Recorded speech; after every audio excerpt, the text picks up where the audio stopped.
On August 18, 1977, the world stood still as the king of rock and roll, Elvis Presley, was laid to rest. But what many don't know is that his funeral was as star-studded and surprising as his legendary performances. Imagine a gathering where Hollywood royalty rubbed shoulders with music icons, where political figures stood alongside lifelong friends, all united in grief for the man who changed the face of music forever. Elvis's death sent shockwaves across the globe, leaving millions of fans heartbroken and the entertainment industry in mourning. From Memphis to Moscow, the news of his passing dominated headlines, radio waves, and conversations.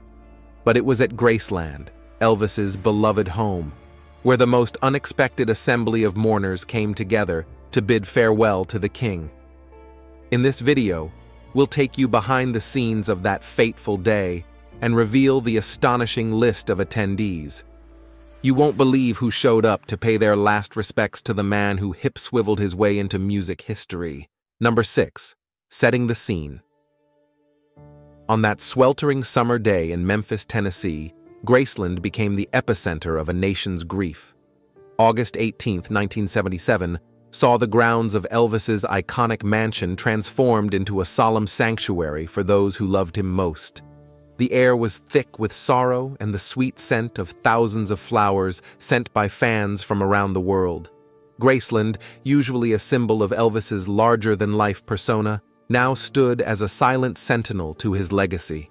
As mourners approached, they were greeted by the famous musical notes adorning the front gates, now draped in black fabric.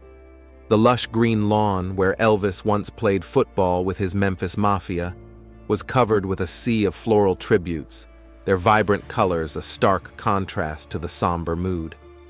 Inside, the opulent rooms that had witnessed countless parties and jam sessions were hushed, filled only with the sound of muffled sobs and whispered condolences. The atmosphere was a mix of reverence and disbelief. Fans gathered outside the gates, holding vigil with lit candles and transistor radios playing Elvis's greatest hits.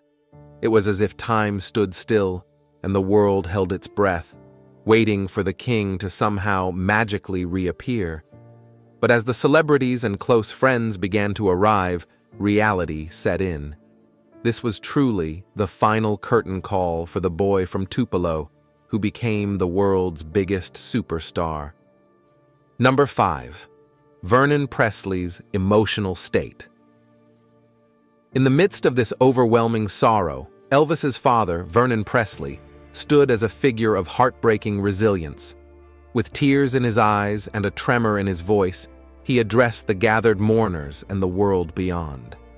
Ladies and gentlemen, I would like to take this opportunity to thank you for all the cards and letters that you have sent since the passing of my son Elvis. We have all the flowers and the letters and the cards, which we will eventually get around to answering.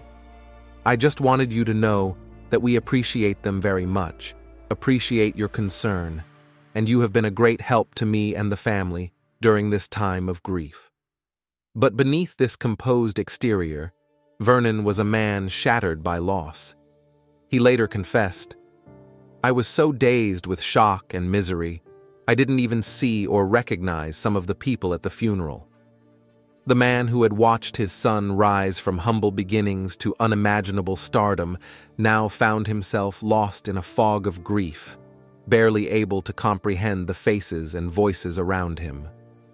In a poignant moment that spoke volumes about his state of mind, Vernon revealed, "Margaret and I hugged each other and cried together, but I didn't even see her husband Roger Smith, but he was close by."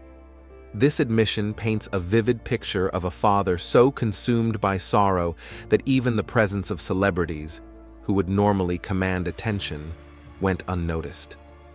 Vernon Presley, the man who had been by Elvis's side through every triumph and tribulation, now stood alone in a crowded room, enveloped by a grief so profound it blinded him to the world around him.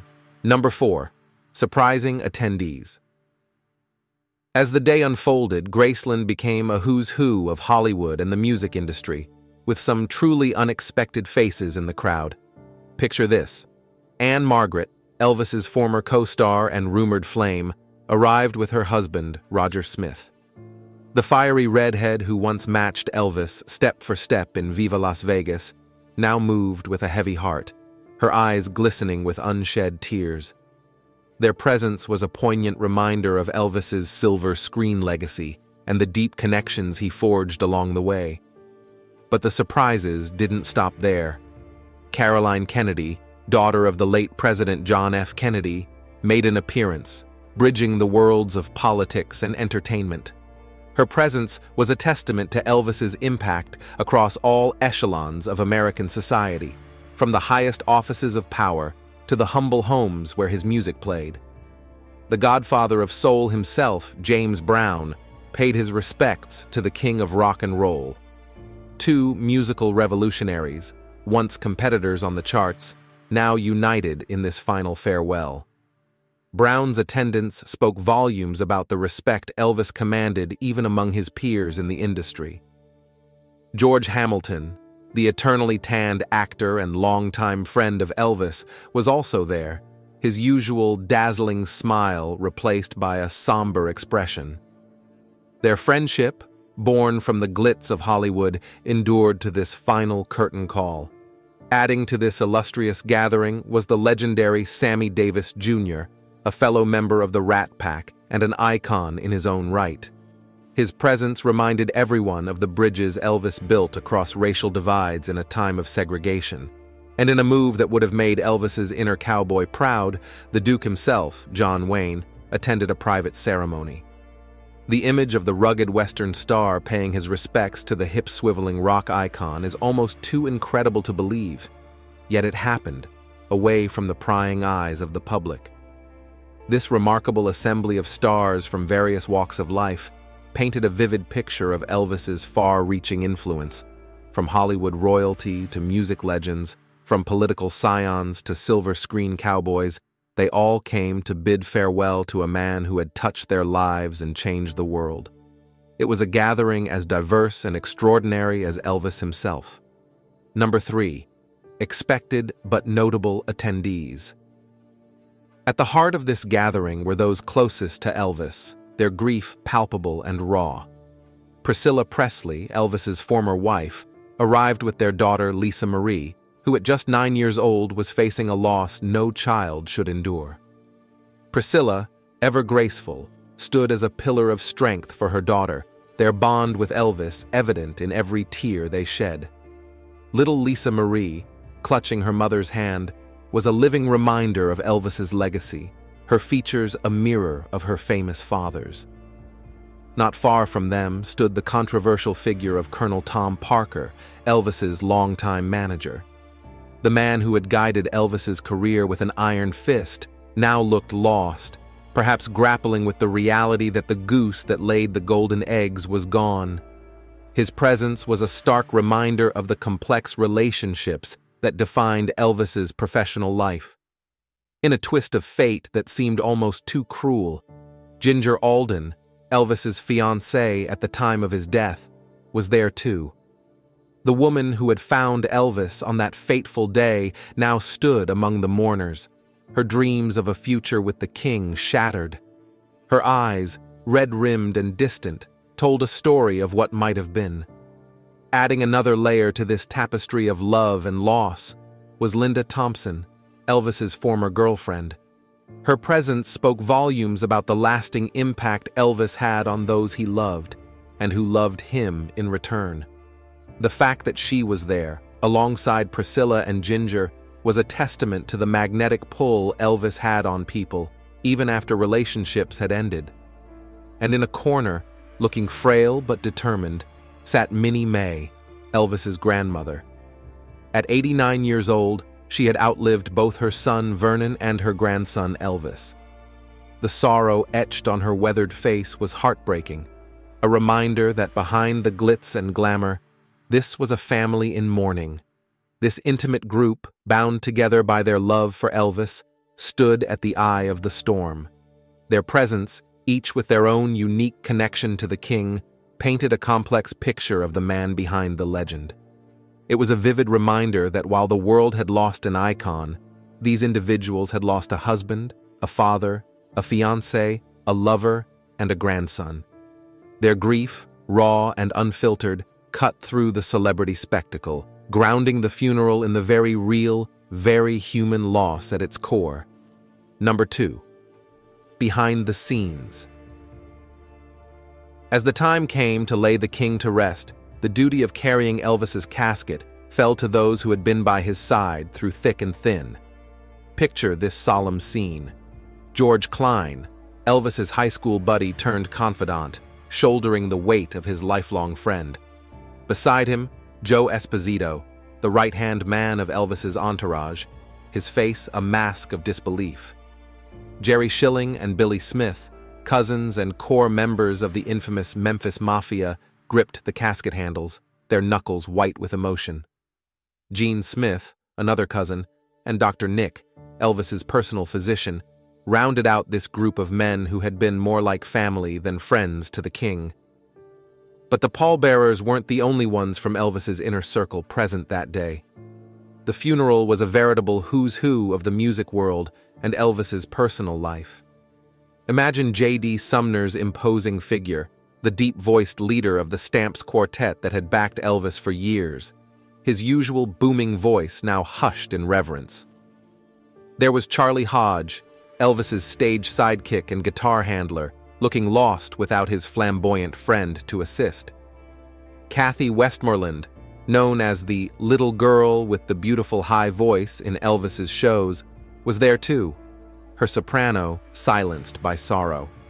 And let's not forget Lamar Fike, another trusted member of the Memphis Mafia, his usual jovial demeanor replaced by a somber stillness. Adding to this ensemble were musicians who had shared the stage with Elvis, creating the soundtrack to his legendary performances. Scotty Moore, Elvis's first guitarist, and DJ Fontana, his longtime drummer, stood in quiet reflection, perhaps remembering the early days when they helped shape the sound that would change music forever. This gathering of friends, musicians, and confidants was a testament to the loyalty Elvis inspired. From childhood pals to showbiz colleagues, from cousins to employees turned family, they all came together one last time for the man who had been the center of their universe. Their presence, each with a unique story and connection to Elvis, added depth to the narrative of his life and legacy. It was a poignant reminder that behind the jumpsuited icon was a man who valued friendship and loyalty above all else. Number 1. The aftermath. As the funeral drew to a close, Vernon Presley, a man hollowed out by grief, uttered words that would send chills down the spines of those who heard them. With tears streaming down his weathered face, he whispered, "Daddy will be with you soon."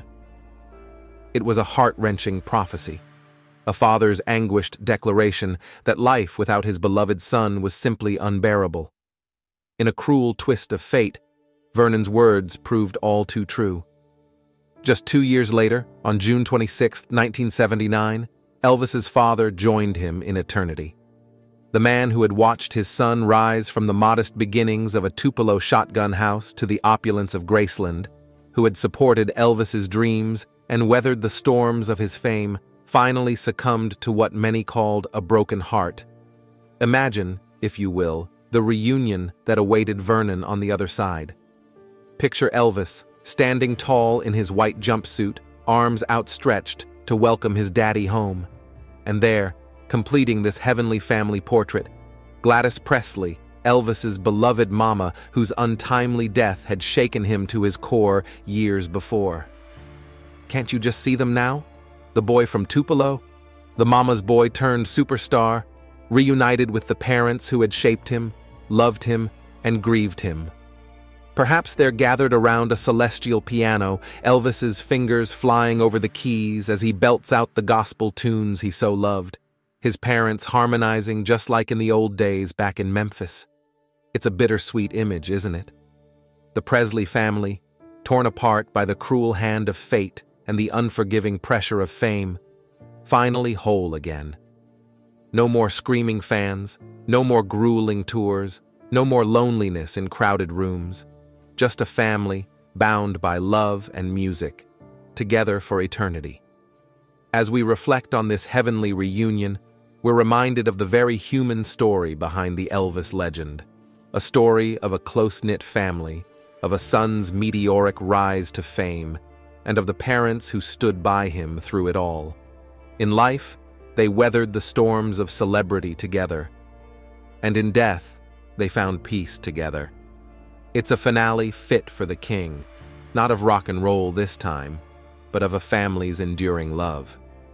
As the curtain falls on our journey through Elvis's star-studded funeral, we're left to ponder the immense legacy of the king.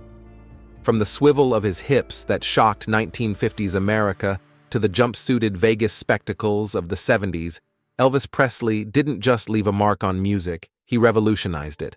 His influence echoes through the decades, inspiring countless artists and continuing to captivate new generations. But perhaps his greatest legacy lies in the way he touched individual lives, from the screaming fans at his concerts to the unlikely mix of mourners at his funeral. Elvis proved that music has the power to unite, to heal, and to make us feel a little less lonely in this big, wide world. Now, if this glimpse into the king's final farewell has left you all shook up, don't be cruel. Show us some burning love by hitting that like button. Subscribe to our channel for more untold stories of music legends, and leave a comment below sharing your favorite Elvis memory or song. After all, we can't go on together with suspicious minds, so let's keep the conversation rolling. Thank you. Thank you very much.